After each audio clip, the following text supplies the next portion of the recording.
واسطہ میرے پیر و مرشد کا مجھ کو تو متقی بنا یا رب۔ آپ کی والدہ مشفقہ رحمت اللہ تعالی علیہا کے مزار پر حاضر ہیں۔ 17 صفر المظفر کو آپ کی والدہ صاحبہ کا عرس آ رہا ہے، اس حوالے سے ان کی سیرت پاک کے کچھ گوشے بیان فرما دیں۔ بعض خوبیاں تھیں ان میں کہ جیسے کہ کسی کا مال ناحق نہ کھانا، کوئی چیز بھول جائے تو اس کے لیے دل جلانا، بغیر اجازت کسی کی چیز اٹھا لینا، یہ ان کے نزدیک مطلب صحیح نہیں تھا، واقعی صحیح نہیں ہے۔ اس سے یہ مطلب ناراض ہوتی تھی اور یہ بس بولتی تھی کہ یہ سبزیاں لینے، سودا لینے عورتیں جاتی ہیں اور وہ اپنے ہاتھ سے اٹھا کر وہ نہیں دیکھتا، اس طرح وہ اپنی جھولی میں ڈال لیتی ہیں، تھیلی میں ڈال لیتی ہیں، یہ غلط کرتی ہیں، اس طرح کی ترکیب تھی ان کی۔ پھر یہ کہ وہ توبہ کرنا، یہاں تک کہ وفات سے قبل بھی انہوں نے توبہ کی تھی۔ اس طرح کے شب جمعہ ان کا انتقال ہوا تھا اور اتوار کو انہوں نے توبہ کی تھی، ہم نے مل کے توبہ کی تھی کہ مطلب اگر کوئی بھول چوک سے بھی کفر ہو گیا ہو تو ہم اس سے توبہ کرتے ہیں، تجدید ایمان کیا تھا۔ اور کبھی کبھی مجھے پوچھتی بھی تھی کہ یہ جملہ جو یہ کیسا ہے، یہ نکل گیا ہے،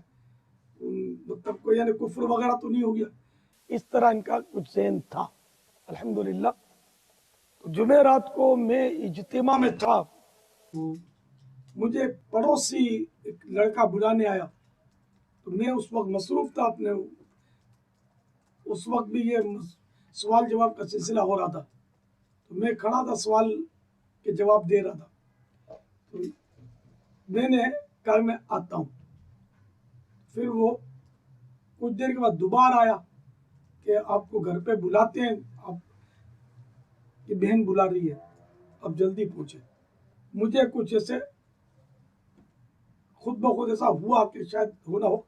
امی کی طبیعت خراب ہو گئی ہوگی، کیونکہ اتوار کو بھی خراب ہوئی تھی نا۔ تو میں گھر پہنچا تو پھر ہماری امی کی سکرات تھی،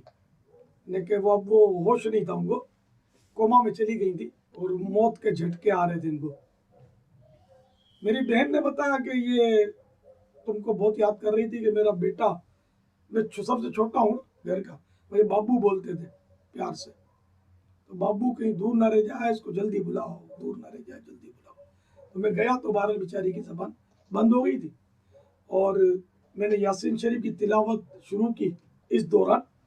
پھر ان کی روح قبض ہو گئی۔ بہن نے بتایا کہ انہوں نے آب زمزم پیا، استغفار کیا، استغفر اللہ پڑھا، انہوں نے کلمہ شریف پڑھا اور پھر ان کی زبان جو تھی بعد میں بند ہوئی۔ الحمدللہ اب انتقال ہو گیا۔ انتقال کے بعد ان کا چہرہ الحمدللہ کافی روشن تھا، اور جس جگہ ان کا انتقال ہوا وہ زمین کا ٹکڑا جو تھا، ہمارا گو گلی میں ہم رہتے تھے، اولڈ سٹی ایریا، بادامی مسجد کے قریب، تو وہ زمین کا حصہ جو تھا اس میں خوشبو ہو گئی تھی، تو میں اس کو سونگتا تھا، ہو سکتا ہے اگربتیوں کی خوشبو ہو گئی ہو، لیکن وہ 10:15 بجے رات 17ویں شب تھی صفر المظفر کی، رات کے 10:15 بجے ان کی تقریباً یہ وقت تھا، روح قبض ہوئی تھی۔